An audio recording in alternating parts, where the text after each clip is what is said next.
ভারত পাকিস্তান যুদ্ধ এখনো আনুষ্ঠানিকভাবে শুরু হয়নি। তবে কাশ্মীরের সাথে ভারত এবং পাকিস্তানের যে বিভিন্ন সীমান্তগুলো আছে সেখানে থেমে থেমে গুলিবর্ষণের ঘটনার খবর আমরা পাচ্ছি। আবার নানান ধরনের টুকিটাকি যেই ছোটখাটো যুদ্ধ বলা উচিত না, বাট ওই লেভেলেরই কিছু অ্যাক্টিভিটিস দেখতে পাচ্ছি। কিন্তু এর মাঝখানে আজকে যখন আমরা খবর পেলাম যে ভারতীয় সেনাবাহিনীর 3 জন সদস্য নিহত হয়েছে, তো প্রথমেই সকলে ভেবে নিয়েছিল, আমিও তেমনটাই ভাবছিলাম, যে সম্ভবত পাকিস্তানি সেনাদের গুলিতে ভারতের 3 সেনা সদস্য প্রাণ হারিয়েছেন। কিন্তু ঘটনাটা আসলে ওইখানে না, অটোই 3 জন মরে গেলেন। অটো বলতে যেটা হচ্ছে, ভারত নিয়ন্ত্রিত জম্মু কাশ্মীরে ভারতীয় সেনাবাহিনীর একটি গাড়ি গভীর গিরিখাতে পড়ে অন্তত 3 জন সেনা নিহত হয়েছেন। আপনারা জানেন যে কাশ্মীরের যে এরিয়াটা, এটা like one kind of valley, উপত্যকা, পর্বত টাইপের আর কি, বিভিন্ন জায়গা। তো সেখানে চলাচলের জন্য পাহাড় কেটে রাস্তা বানানো হয়, আর রাস্তাগুলো অবশ্যই যথেষ্ট ভয়ঙ্কর। মাঝে মাঝে যে জায়গাটা আপনি রাস্তা বানাইছেন নিচে থেকে পাথর সরে যায় অথবা ফেটে যায়, দেন দুর্ঘটনা ঘটে।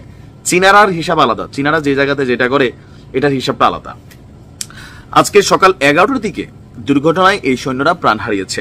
রাষ্ট্রায়ত্ত বার্তা সংস্থা প্রেস ট্রাস্ট অফ ইন্ডিয়া তারা তাদের প্রতিবেদনে বলছে যে নিহত সেনারা হলেন অমিত কুমার, সুজিত কুমার এবং মান বাহাদুর। দুর্ঘটনার কবলে পড়া সেনাবাহিনীর গাড়িটি মহাসড়ক থেকে 700 ফুট গভীর গিরিখাত, তার মানে বুঝতে পারছেন যে সমতল থেকে 700 ফুট গভীরে, একটা হিউজ জায়গা। তো সেখানে সৈন্যদের মৃতদেহ, গাড়ির ধ্বংসাবশেষ, কিছু কাগজপত্র এই ঘটনার পর পড়ে থাকতে দেখা যায়। পিটিআই এর প্রতিবেদনটি বলছে, সেনাবাহিনীর গাড়ি বহরে থাকা গাড়িটি জম্মু থেকে ন্যাশনাল হাইওয়ে 44 ধরে শ্রীনগরের দিকে যাওয়ার সময় এই দুর্ঘটনার কবলে পড়ে।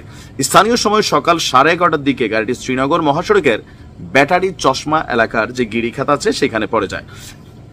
দুর্ঘটনার পরপরই ভারতীয় সেনাবাহিনী, জম্মু কাশ্মীর পুলিশ, রাজ্য দুর্যোগ মোকাবেলা বাহিনী, স্থানীয় স্বেচ্ছাসেবীরা উদ্ধার অভিযান শুরু করেছেন।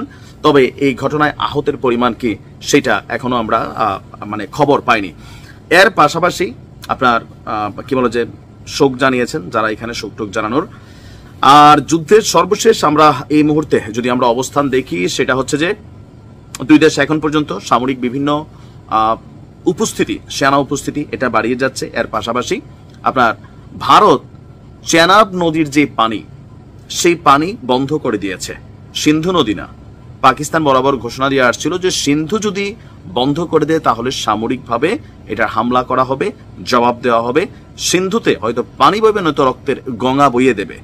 তো সেই কারণে সম্ভবত সিন্ধুকে টাচ করে নাই তারা, চেনাব নদী। তো চেনাব নদীটা আপনার কি বলা হয় যে বাগলিহার বাঁধ থেকে পাকিস্তানে পানি প্রবেশ করত এই চেনাব নদী দিয়ে। তবে এটার ইফেক্ট লাইক সিন্ধু নদীর মতো না, তারপরেও ছোটখাটো আকারে তারা এখনো এই কূটনৈতিক যুদ্ধ অথবা পানি যুদ্ধ খেলে যাচ্ছে। যাই হোক, দেখা যাক পরিস্থিতি কোন দিকে যায়। ভালো থাকুন।